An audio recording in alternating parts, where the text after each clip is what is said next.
Hello and welcome to A Celtic World, the place for Celtic chat on a planetary scale. All right, so here we celebrate the fact that Celtic fans are all over the planet. So let's find out who we have here with us. A couple of familiar faces. Dano, tell Oh, us yeah. where you are. I'm in Gwangju, South Korea, down in the southwest corner of the country in Chola province. And I do a nightly radio show on the English radio station here at GFN. Regular viewers will have seen this map before. There's Guangzhou in the middle, Japan on one side, China on the other. Interesting place to be. I'm going to ask you a little bit about Korean culture in a moment. Mm-hmm. After we check in with Steve. How's Steve? Yeah, good, Gav. So I'm in Sydney, Australia, on the east coast in the great state of New South Wales, in the shadow of the fabulous Opera House and Harbour Bridge.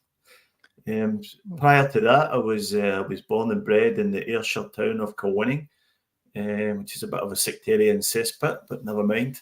A bit like Kaiser you had on your show last week, living in the shadow of Ibrox. I've got much the same experience, but good for the soul. It's a long shadow, dark. Steve, you were away recently. You were watching the Matildas in Australia in the World Cup. Yeah, man. Yeah, the Matildas, the whole thing about the World Cup has swept the country, grabbed the imagination and lifted football in this country up to great heights. The match against France the other night there was around about 5 million people watching on the TV. When you consider the population of Australia is only 20 million, you're talking about a quarter of the population tuning into that game, and it's only going to get bigger. They're playing England, the semi-finals, this coming Wednesday. I'm fortunate enough to have a couple of tickets for that. And then if they get through that game, then they've got the final, which is next Sunday, also in Sydney, and I've got a couple of tickets for that as well. So great excitement, great to see the football in Australia has never been bigger. It's always been a really big sport here in terms of participation. I think much like the US, it's very, very widely played at sort of junior levels. It's just the transition to the domestic league, which has always held it back a bit.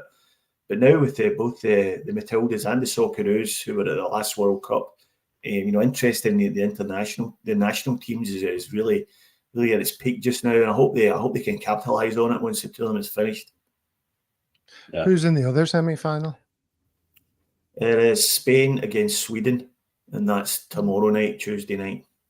Good names.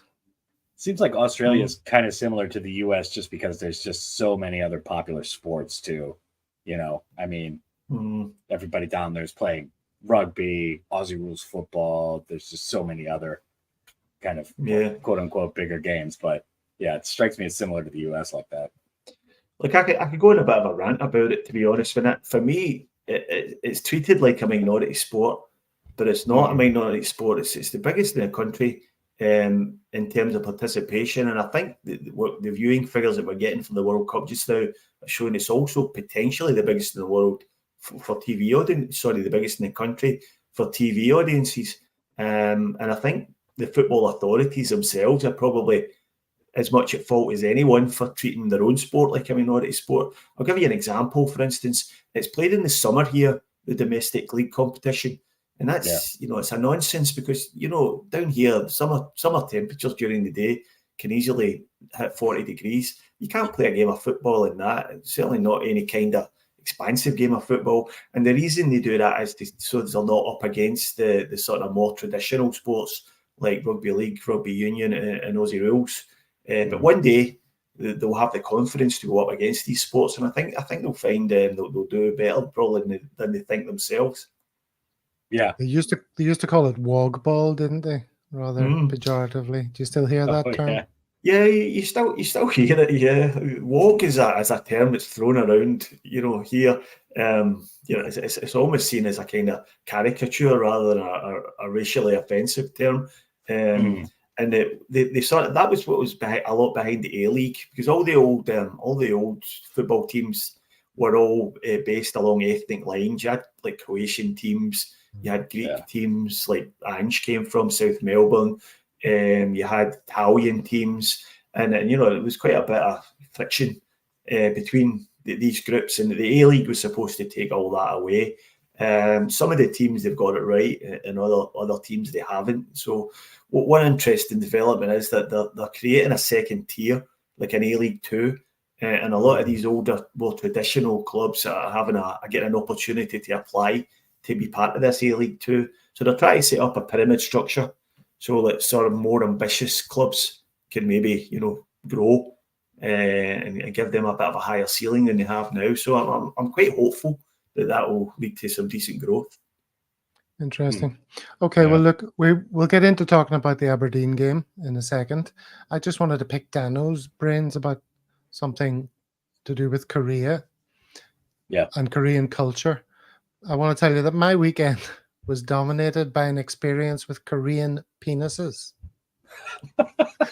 And before you jump to any conclusions, it happens. Just the usual then. No judgment from me. No judgment, but I'll explain.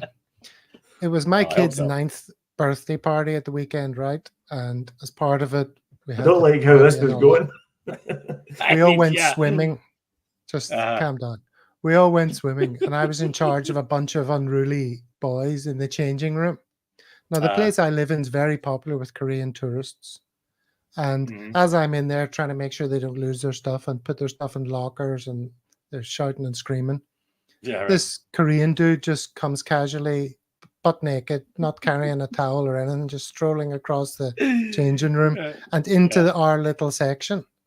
And then opens his locker, starts taking things out. No rush to put a pair of pants on or anything. And then, so he went from full frontal to full, whatever the opposite of frontal is, rear. And all the boys were like looking, and like they all started laughing and their heads off and going, "Oh, look at that guy.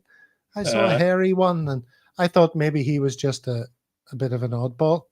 After the swimming, the same thing happened. There were several Korean dudes just casually strolling about in their birthday suits.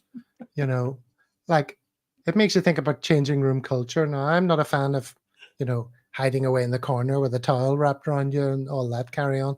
Right. But you basically do what you got to do, but you're exposed for roughly the minimal amount of time. Drop your kegs, pick up your swimmers, put them on.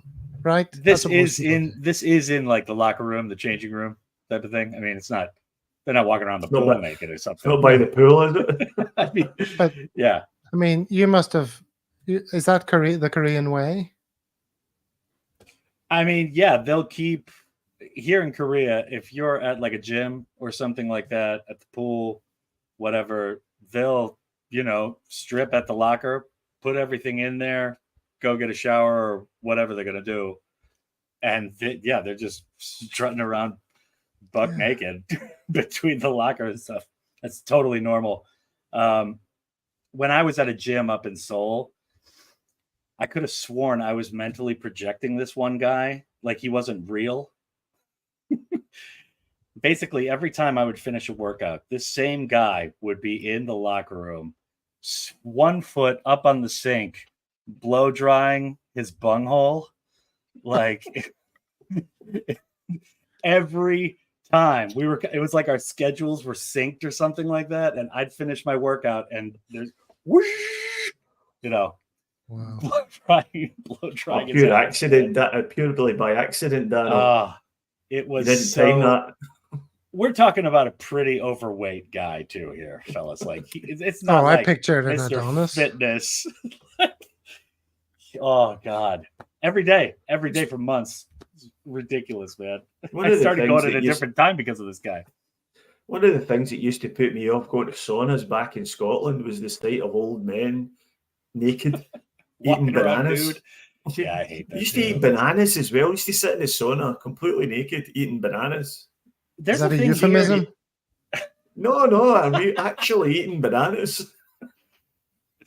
There's a I don't thing know why. here. I don't know what was behind the bananas, but they used to eat bananas naked, and there's nothing more unattractive than an old naked man.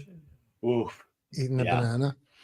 Yeah. There's nothing more unattractive than naked people eating.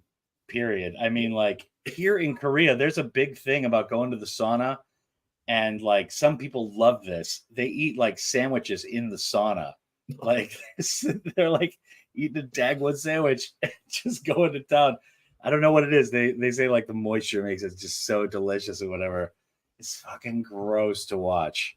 It's absolutely I'm not having disgusting. that. All right, we're 10 minutes Naked in, people guys. I eating. think I know I Ugh. started this, but let's move on, shall we? But yeah. Naked Talk- dudes walking around, totally normal. Welcome to Korea. Right. Kaiser may join us or he may not. I'm not sure. I can see he's he's in the pretty late, comments huh? section. But Yeah. okay, so the match against Aberdeen. Actually, before we do that, I was going to present a few facts about Aberdeen before we get into it. Let me share that. A little geography here. Or? Well, a few little pictures. Uh, This is Pittodrie.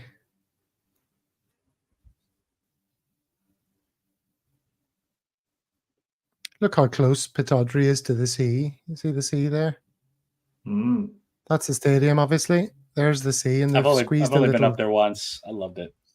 Oh yeah, they squeezed a little golf course in there. Mm-hmm. There you go, the Granite City. There's the sea and the beach and the stadium. It looks nice, but it's absolutely freezing. Yeah. Look how close Yeah, the golf course is to yeah. the stadium. Mm. I was only there in the summer and it was cold. So a couple of little questions about Aberdeen. It's the first ever, Pittodrie is the first ever stadium to boast what physical feature? Like a roof over seated. the seating? Stephen, what was your guess? An all-seated stadium? It was one of the first all-seater stadiums, but that's not the answer on the card, my imaginary card. What's the other fact? Apparently it's where the dugout was invented.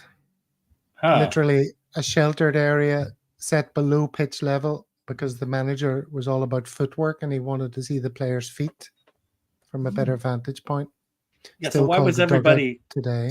Obviously. So why was everybody sitting out in the sun exposed to the elements yesterday? Did anybody else notice that? Like you did, there yeah. was a lot of sun. There's like no dugout actually- anymore. Yeah, that's kind of weird. The commentator mentioned that James Forrest was applying sunscreen. Yes. I Yeah, found that yeah. really weird in Aberdeen. Yeah. Yeah, I Here's another noticed that question at the for start you. of the game. Aberdeen are known as the Dons. Why is that? Oh, I forget this one.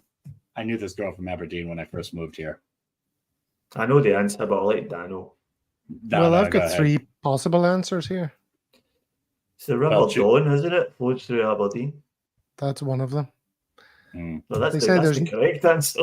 Okay.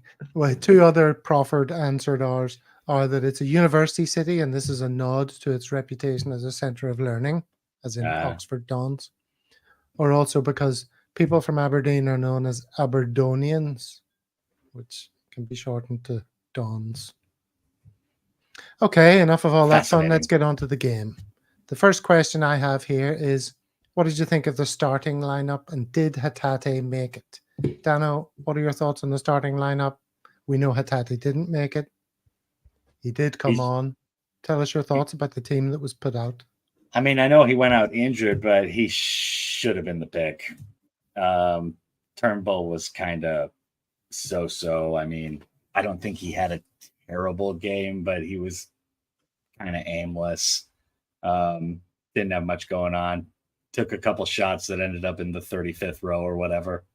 And yeah, Hatate, I felt like Hatate was going to get the start yesterday, and I think he should have in the end, even though he left after like 24, 25 minutes in the second half after coming on at halftime. So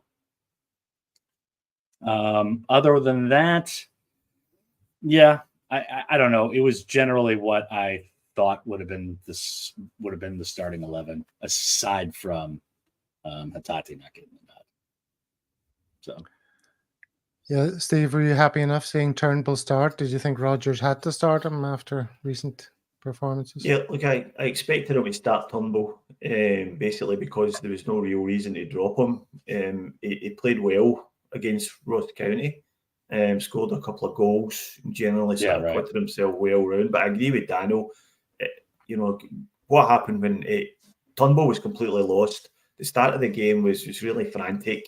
Aberdeen were pressing us high. There was no time on the ball. Everything had to be done super quick, and we were getting caught in position quite a lot. And that's the exact opposite of what David Turnbull's good at. He needs time in possession to pick a pass or to turn, and he's just doesn't do anything really fast. And that sort of game was just miles beyond what he's capable of. So when Hatate did come on for the short time he was on the field, it was night and day. The whole Celtic midfield opened up. We started to play through their press a lot easier, and it took the pressure off us a little bit. But the first half hour of the game was just frantic. And fair play to Aberdeen, because they pressed us high and they pressed us well, and they caused us a lot of problems. It was a good game to watch, man. I mean, it was an entertaining game to watch for sure. I was very surprised how much Aberdeen brought it in attack. I mean, they were just coming at us. I didn't think Turnbull or McGregor, oddly enough, had a very good first half in midfield. They were kind of all over the place, just kind of dealing with the pressure. But yeah, Nawrocki, I thought, did really well in defense yesterday. I thought he was a stalwart. Amazing. Unlike the guy right next to him over on the left wing, and Taylor. Taylor had a bad game, man. Real bad game. Yeah, I think in the first half, Carter Vickers had quite a bad game as well. I don't think he ever got to grips with their two main strikers, with Duke or Miofsky. Like worse than what we're used to. You know what I mean? Mm-hmm. Yeah. I think he was clearly carrying that injury for most of the first half, because he looked off the pace. And he didn't look comfortable at all. And when they scored, it was Duke getting wrong side of him, and he just misjudged the flight of the ball, and the cross came in. I thought Nawrocki maybe a little bit slow to get goal side of Miofsky, but fair play, made a good run, good tidy finish. He was miles behind him. Yeah, say that again. He was miles behind him.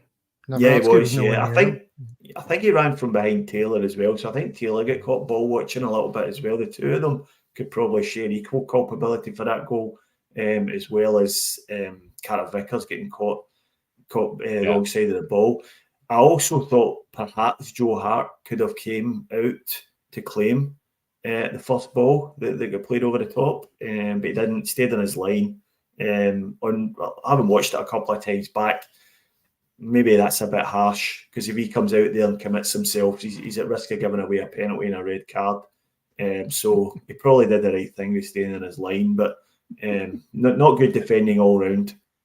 Yeah. Well, for Hart, you can't do that two times in a game. I mean, he was lucky to not get the red card with the offside in the second half too, which was, I'm sure, a frightening moment for more than just me. Yeah, it was a strange game. There were some positives and some players that came out smelling of roses, but there was such a lack of control. We're used in the past couple of seasons to saying Celtic in control of the game and in control of the ball and just dictating what happens. Mm-hmm. Yesterday's game was so chaotic, and the ball was up in the air so much. Yeah. We didn't keep it on the deck that well and knock it about, little patterns and triangles, and it was kind of ugly. Both teams were going. Yeah. It was noticeable how much they were prepared to go long from Joe Hart. I mean, we're used to a diet of Ange ball where everything is played out from the back. But, obviously he's been given instructions. If you're under pressure, then put your foot through it. And he done it. And I'm not really convinced it's such a bad idea. At times, if the press is really high and aggressive, it is one way to beat the press. And when we brought Yang on in the right wing position, he's a big lump of a boy, and it gives you a target to aim for, especially with a big long diagonal. And I think we did that to good effect on a few occasions. So quite happy for they mixed it up a little bit like that. But I agree with Dano. I think McGregor had a really poor game. He's poorest for a long while. And that sort of set the tone, especially for the first half. Thought we had a much better second half. We sort of made some changes at half time and coped pretty much with everything they threw at us in the second half, which I thought was a lot more comfortable than the first half. Yeah. So how long is it going to be, do you think, before we see Celtic playing in a more controlled way under Rodgers' system? Or is Rodgers' system necessarily going to be a bit more chaotic than we're used to over the past couple of years? Yeah, No, I don't mean, know. I think yeah. if anything, the opposite would be the case, because with Rodgers generally system, possession is king, and he Yeah. tends to play a much more low risk game than Ange did. Like Ange, this is one of the reasons it's been floated why he doesn't fancy Hatate so much, because Hatate really favours sort of high risk, long reaching diagonal balls, and he quite often gives the ball away. And in Ange ball, Ange was quite happy. Well, not quite happy, but was accepted that, and the knowledge that you would press straight away aggressively and get the ball back as soon as possible. But for Rodgers, it's a much more composed possession style game. So I think once we get the right system in place and once the players get used to playing it, I think it will be a lot more sort of calm and slower than Ange ball, and a lot less risky. Sorry, Dano, I jumped in there. No, it's all right. Yeah, I also think we've got quite a few injuries right now, so it's hard to tell. And I mean, now we've got potentially more. I mean, especially with Ralston at right back, I don't really think you can see what's possible over on that side of the field. So yeah, I don't know. The injuries plus everything else, it's just kind of hard to tell right now. And going up to Pittodrie, it's not an easy trip. It never is. So I'm just happy to get the win. But yeah, sure. The 3 points is great. I mean, it is on paper, it's a great win. You mentioned Ralston there. I've been reading and I've seen some of the responses to the game, and a lot of people are very quick to point the finger at Ralston. I thought he was pretty good. I thought he was relatively decent, certainly compared to the other side of the fence. And I wouldn't rush to replace Ralston so much. We've got Johnson's our first choice. Ralston's the backup. He's reasonably able as a backup for my money. He's not good enough for Europe, but neither are most of our players probably. Right. But again, I always go back to very left limited, back, goalkeeper, striker. How many times have we said it? Those are the places we're crying out now. And the calls for the striker are beginning to increase now that O's injured. Yeah. And, heaven help us if we're relying on Maeda to put the ball in the back of the net. Yeah, I'm not a big fan. Not a big fan of Maeda through the middle. I think that was something that was tried in the off season, but because with our striker down now, it doesn't mean he's finishing suddenly magically improved, and it hasn't, as we've seen. We had a couple of really good chances and missed them yesterday. So I'm not. Apart from anything else, at the moment we don't have any decent cover on the left either. And you saw that yesterday when James Forrest ended up coming on. Now James Forrest been a great servant to Celtic, but I think if James Forrest plays a lot of minutes this season, then it shows you we're in a bit of trouble in terms of squad management. James Forrest should be a bit part player this year. In fact, I fully expected him to potentially move on this window because he hopefully wasn't going to get much game time. So I think that's somewhere that if they are really thinking about deploying Maeda through the middle more, then they really need to sign someone on the left. And I don't mean a right winger who can play on the left. I mean a left winger, a guy who plays predominantly on the left. So that's what I would like to see. And just getting back to Ralston, I agree with you, Gav. I thought Ralston had a good game. I thought he was fine. He's also a good aerial presence when we're defending cross balls. And he gets on the end of headers. And he's good to have around for that sense. He is miles off it for Europe. And I think that's what's concerning people. Europe's just round the corner.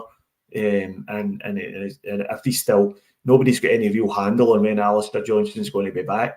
So if we go into a Champions League tie with Ralston at right back, I think he might get exposed a bit.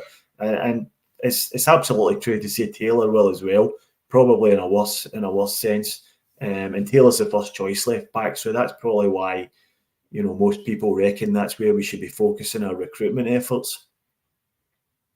Yeah, I'm not saying that Ralston had a bad game yesterday, but yeah, I mean you can see the limitations going on with him at right back, and I mean, that I think is more than anything my point about what I was saying. But I thought he definitely had a better game than the first game. And he made a couple of nice passes, man. He had a long pass upfield to Maeda on the other side, diagonal pass that was right on the money, man. Couple good passes during the game. So I'm not like one of these people that, you know, goes lightning strike every time Ralston's on the field and just like, oh, he's terrible.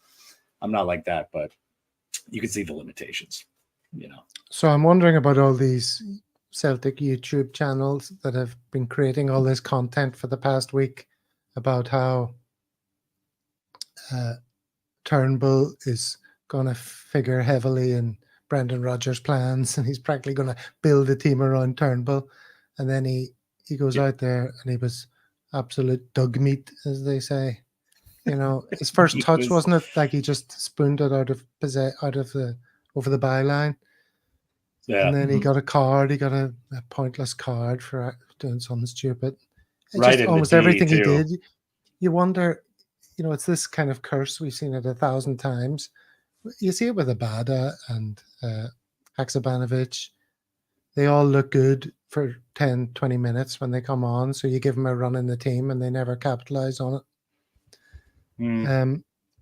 Is he just going to sort of fade back into his usual position in the pecking order, do you think, Stephen? You mentioned Hatate, or some people talking about Brendan not fancying Hatate that much. I think that's an exaggerated narrative. I think in time he will be Rodgers' man as long as he stays at the club. Yeah, I would agree with that. I mean, the game yesterday sort of nailed down that fact that the team is much better with Hatate in it instead of Turnbull.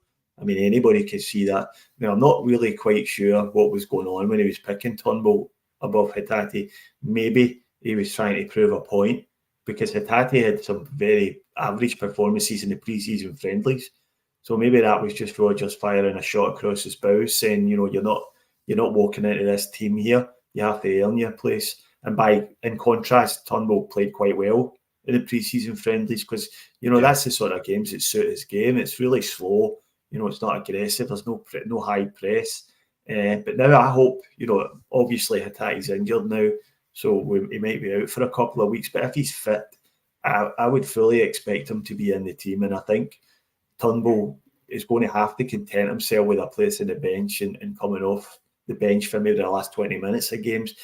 You know, he's got a part to play in that role. He's good for a late goal when defences are tiring. He's got a long range shot on him. So he'll always weigh in with a goal or two, but there's no way on earth that he can be first pick, and certainly not in a Champions League game. And if we went to Ibrox in a couple of weeks with him playing in a number 10 role, I'd be really concerned.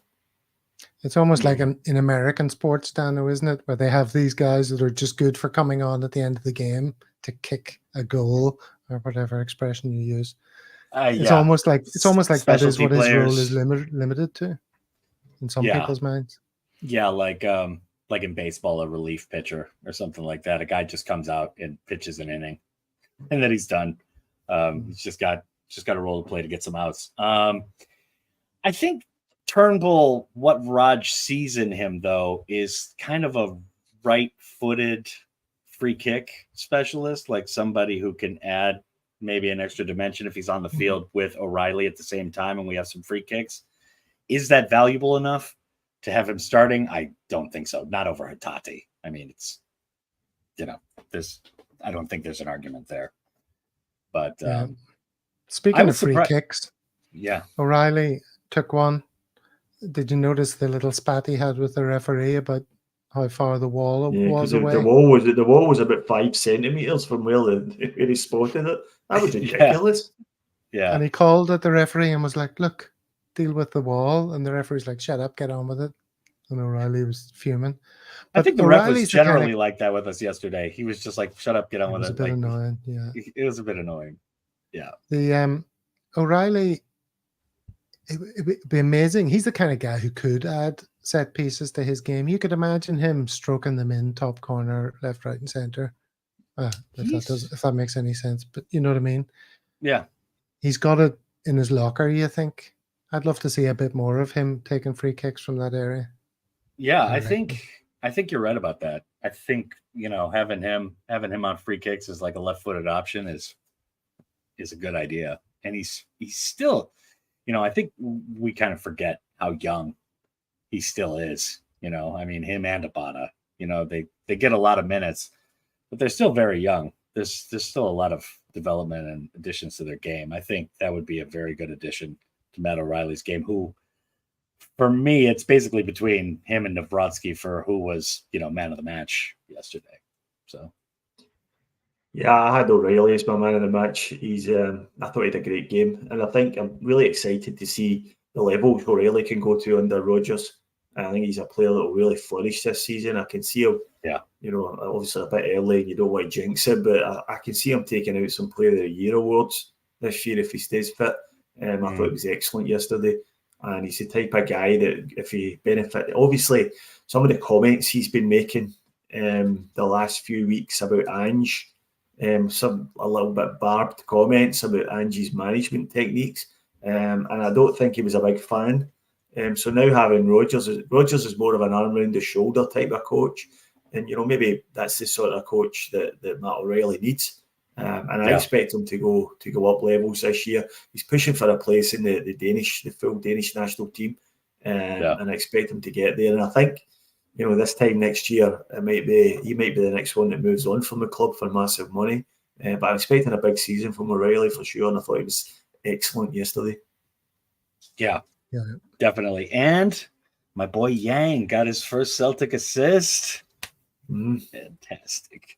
I didn't get why. Definitely a good player. I didn't get why Raj was putting Forrest out left. It's a way better option to put Yang out left and put Forrest in his natural position. I mean, Yang would play out on that left wing position all the time here in Korea. Like, he can play either left or right. It's not really a big thing with him. So I thought that was kind of curious. And he gets his assist from the left side when you have kind of a fluid moment in the game, So, hope Raj is thinking about that a little bit. But good to see. Yeah, I think maybe what was behind that was when a new player comes into the club, you want to play them as much as possible in their preferred position, and you'll probably find he plays predominantly on the right. So rather than shoehorning him in on the left, and the guy's just arrived in the country, he's fighting for his place in the team. He doesn't really know the Scottish game yet, so giving him doing as much as you can to make him comfortable. And he certainly looked the part yesterday when he came on. He's direct. He's aggressive. He loves to take players on. Type of player Celtic fans love to watch, and his assist was excellent. Really good feet. Got to the byline, brilliant. Got his head up, fired a ball straight in the box, straight into O'Reilly's path. Fantastic assist from him. So I actually think he was better than Abada. I don't think Abada had a particularly good game. Although he got his goal. And I don't think, if that persists over the next couple of weeks, you might find Yang gets in the starting lineup before Abada. Abada's another funny one for me. He's a sort of guy that everybody assumed when Jota left that he was going to become a better player automatically, but he's still got the same, for me, he's got the same feelings he had last year. He struggles to go past a man. He struggles to find a trick. And he just doesn't see. He's effective at getting into the box and getting in the end of things. And he got his goal yesterday. But just in terms of being out and out winger and getting past defenders, getting to the byline, I think these limitations are still there, and he still needs to work on his game. So I wouldn't be surprised if Yang gets a start, maybe even next week at Kilmarnock, being a League Cup tie. You could see him getting on from the start. Here's by the way, a listener sends a comment. Let's have a look at this listener's comment. O'Reilly is right-footed. His left is his weaker foot, so don't see him adding left-footed free kicks to his game. Didn't he take a left-footed free kick? He did yesterday. Yeah, I think it's left-footed. Maybe with his right till his confidence grows, hitting most free kicks. I don't think this viewer knows what he's talking about. Maybe we should just get rid of that. Hey, Steve. By the way, Matt O'Reilly's brother, Gavin O'Reilly, was actually on the show giving an interview last Thursday, and it was pretty interesting. Yeah, pretty interesting what he had to say about the new coach versus the old coach and stuff like Yeah, that. there's a That few was little an exclusive couple on the dates. show. Amazing. You get all the big names on here. That's right. So yeah, Abada is a funny one. I am not convinced by him. I've never really been convinced by him. You know, everyone's raving and they're talking about his stats and everything. It's like, well, okay, you know, you can't argue with his goals and assists, but still, But it'll we be will- interesting to see we if will Brendan argue. can turn him into a more consistent performer. He's incredibly inconsistent. A lot of our players are really inconsistent, aren't they? Streaky. Yeah, very streaky. But Brendan is that ever going loves to a change? winger. Brendan loves a winger that gets into the box though and gets on the end of things. So it could be this team Scott Sinclair, and he could end up racking up a decent goal return.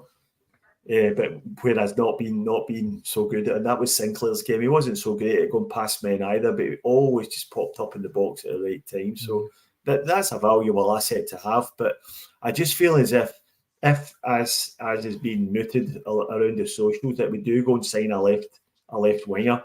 I think you'll then have, for the right hand side, you'll have Abada, Yang, and Marco Tellio when he's fit, all vying for that position. So, you know, if he doesn't lift his performance to a new level, he might find himself out of the team, back on the bench as he was last year for the majority of the games.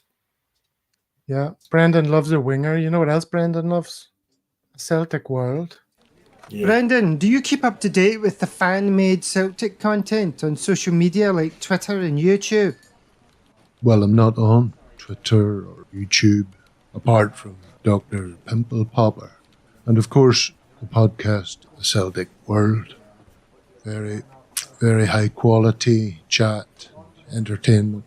Perhaps not beautiful people on screen, but focusing on the right things, communication, ambition, quality. That's what I want to see. I'm very proud of how creative our supporters are. So I'd like to see everyone now subscribe to the Celtic World. Like that smash button. There you go. See, there's not much point in us telling people to like and subscribe. No. You know, does that really have any effect? But I think if people hear Brendan saying it and they like the content, they're going to be tempted to go down and tickle that subscribe button Yeah. for more of this high quality. Still doing a lot of Prozac there. A lot of downers going on in Brennan's world, I think. And a fellow All-Star man as well. Yeah. I'm not sure if I'm going to lay a musical rendition on you on this show. Don't want to go through them all too quickly. I mean, they're going to need a few appearances each. Okay. All the effort that my musician friend puts into them. You can't just give them one spin, right? I mean, gotta like have them out there. Like that smash button. Is that what Brendan said there? Like the smash button? He did say that. He's showing his lack of knowledge of social media there. Do you know there's another channel, if you like Dr. Pimple Popper, there's another channel about a guy who goes around the south, kind of your area, I think Ayrshire, goes around the farms of Ayrshire, and he treats the hooves of cattle, and often the hooves of cattle are infected, and he's shaving them off and filing them down, and there's explosions of pus, if that's your thing. It's a very satisfying thing to watch. It sounds like a really riveting podcast. I really need to catch that one. Yeah. It's not a podcast.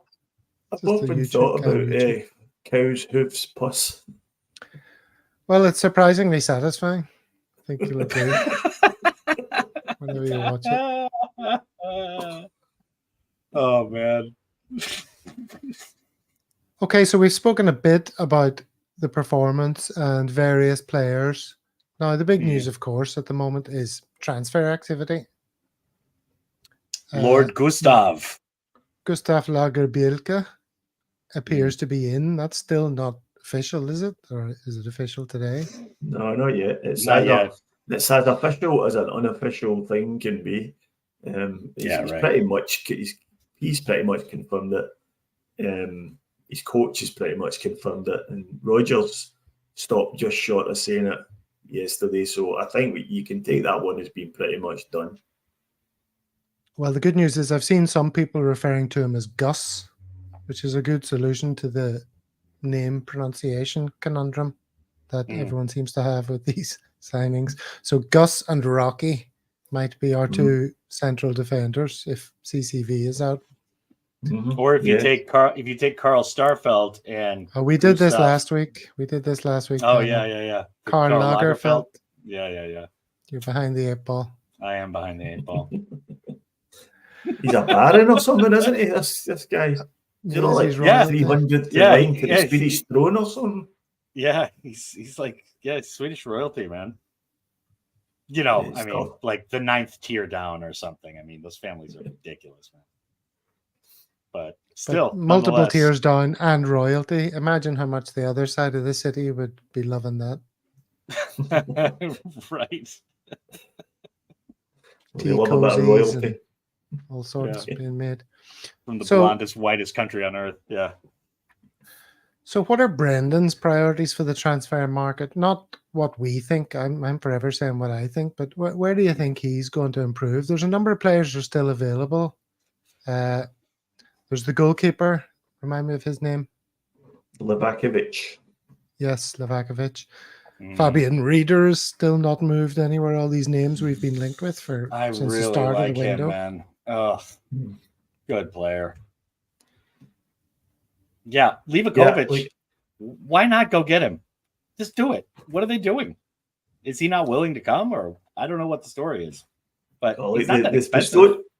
The story with him is he's going to be around about £8 million or euros or something, around about that sort of level. But his salary expectations are supposedly up around the 60 grand a week mark, pounds, which would put him up as probably Celtic's highest paid player. And the opinion goes that that's not the right thing to do for a goalkeeper. But I'm not sure if any of that's true or wide of the mark or just speculation. The suggestion is that he is committed to Fenerbahce, but he made a commitment to his current club, Dinamo Zagreb, that he would help them try and qualify for the Champions League before he moved. So that might be done and dusted already. You don't know. Seemingly, we have threw our hat into the ring for him, and he does seem to tick all the boxes. He's a very good goalkeeper, very good with the ball at his feet, and he was probably one of the better goalkeepers on show at the World Cup last year. So that if we could get that one over the line, that'd be a massive signing. But I'm not convinced that we are genuinely in the race to sign him. Yeah, 60,000 a week, 8 or 9 million. It's worth it. It's totally worth it. As far as such an important position. My God, I mean. And the days of goalkeepers being an afterthought are long gone. And Joe is a bomb scare, man. He is just a bomb scare. I don't know. Yeah. Something's got to give. But, yeah, keeper, somebody. But, yeah, both those guys are still ostensibly available. So, I don't know. The thing is, though, even if they sign a goalkeeper tomorrow, you can't just throw a goalkeeper straight into the team. You have to give them time to get to know the defence and get to know how the team plays. So, I mean, even at this point, you're probably looking at Joe Hart going to Ibrox at the start of September and potentially being our goalkeeper at least at the start of the Champions League campaign. So I would have hoped that if they were going to sign a goalkeeper, he'd have been in at the start of the window. And I understand that's not always possible. But that would be the preference, and I can't see them signing him today and having him in goals on Sunday. I can't see that happening at all. No. Listening to Rodgers' interviews, and I don't know how much of this is just Brendan speak, but he doesn't really seem to be prioritising a goalkeeper. He's been talking up Joe Hart an awful lot, and he's been talking up Scott Bain a bit as well. So I wouldn't be at all surprised if they signed a keeper probably a step below Joe Hart with a view to improving him to move into the number one position. I just can't see them throwing the guts of £10 million at a goalkeeper, even though we can all agree that's probably the sensible thing to do. Yeah. And But it's Brendan doable, does seem you to know? be talking still, or it's still in the air. This other central defender, is he really going to bring in that Dutch boy? I mean, he seems to be more interested in adding. First of all, he wanted a ton of midfielders. Now he wants a ton of defenders.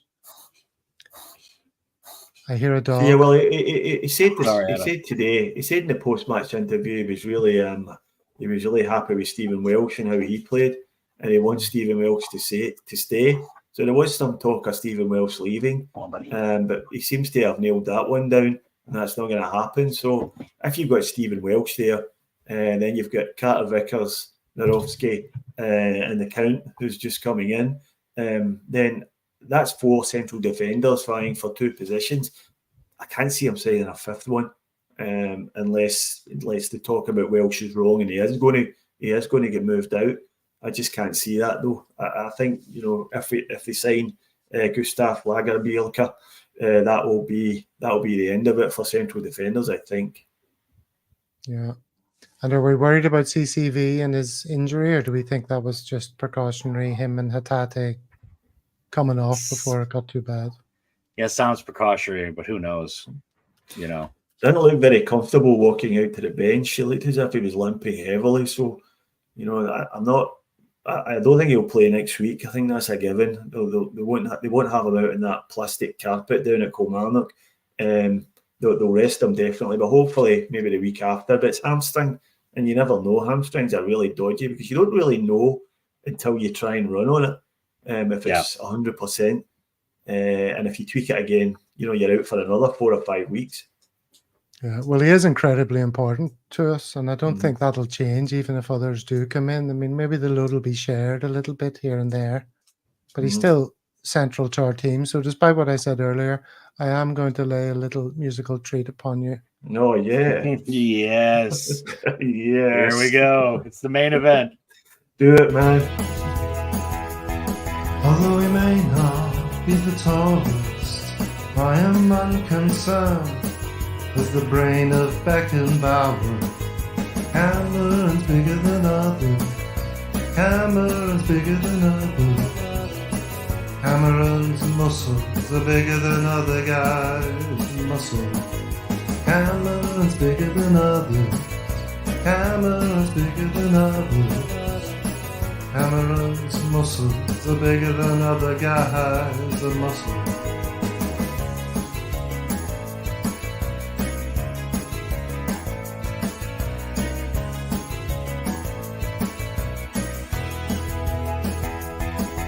Colossus of a defender, he's central to our team, practically flawless. Cameron's bigger than others. Cameron's bigger than others. Cameron's muscles are bigger than other guys' muscles. Cameron's bigger than others. Cameron's bigger than others. Cameron's muscles are bigger than other guys' muscles.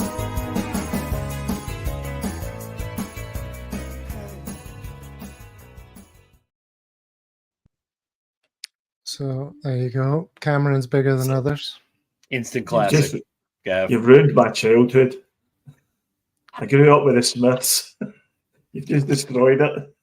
That could have been what Morrissey was thinking of. What he really wanted to sing.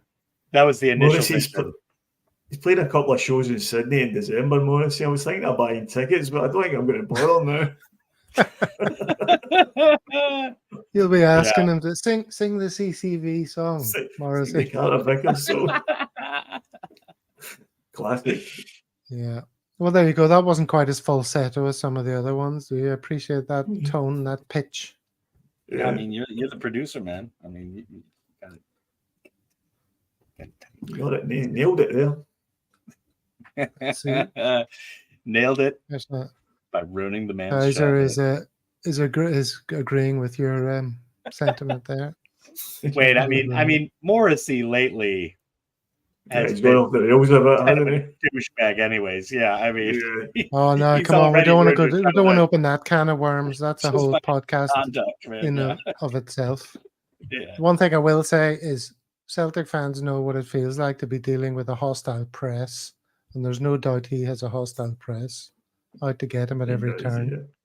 Whereas behind the headlines, it's not often quite as bad as the lazy. Well, all I'm reporting. saying is he could do a turn with us. He could do a turn for us on the right wing. Very good. See what you've done there. He's See not that far one? right nor far left.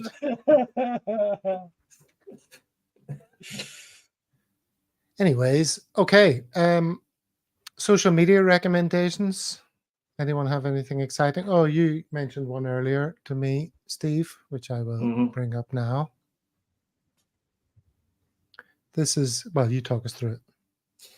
Yeah, it was an Instagram post by our new Norwegian midfield prodigy, Odin Thiago Holm, and he's posted what I understand to be the lyrics of a Kendrick Lamar song, which is "Bitch Be Humble, Sit Down," with a image of an Aberdeen player, sitting down in the background. Whoops. It's been deleted now. I'm reliably informed, but I thought it was quite. It was funny. I think it was funny, but it's probably not the best thing to do when you've just arrived at a new club. He's not been without his issues on the social media front, Mr. Thiago Holm. So maybe that was ill advised. And I seen one Twitter post sort of criticising him, saying we criticise the Todd Cantwell for similar types of posts. So good for the goose, it's good for the gander. But he'll learn from it. I mean, I had to look it up what that actually meant. So I know who Kendrick Lamar is, but I wouldn't have been able to tell you that was the lyrics to the song. Is Kendrick Lamar, is that like one of the characters from what do you call that famous comedy movie? Blazing Saddles. Jeez. Yeah, that was it, yeah. Whoa. That was Headley Lamar. Headley Lamar, that's right. Headley. The guy with a little bat and ball. Remember the guy he was the guy with the bat and the ball, wasn't he? That was Mel Brooks. Yeah. Was it? Yeah. Yeah, Mel Brooks. Hello, fellas. I've missed you. Anyway, let's move on. This is my social media recommendation of the week. This is from Pics by Pedro. And he took this photograph at Celtic Park, and I replied to him on Twitter that we're doing this YouTube live stream channel called A Celtic World. And this is almost a pictorial representation of what a Celtic world could look like. Do you see the 360 effect there? Isn't that nice? Celtic Park at the heart of it. Yeah. It's misleading, though, Gav. The world is flat. Come on. Yeah. Well, the world is pretty small, if that's it. Yeah, that's true. I mean, that's not even the mood. Pics by Pedro. Well, when I went through his various pics, there was quite a few of what is it? Snake Mountain, isn't that what Kaiser calls it? Yeah. So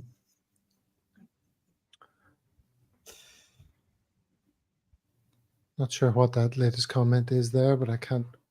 No much point bringing it up. So there you go. Have you, Dano? Have you got anything to suggest to us on the social media front? We were talking about before Steve came on. I've noticed a lot of people with the little snippets that the club puts up on YouTube, training or whatever. They're like a minute and a half, a minute, or like the interview is like a minute long or something like that.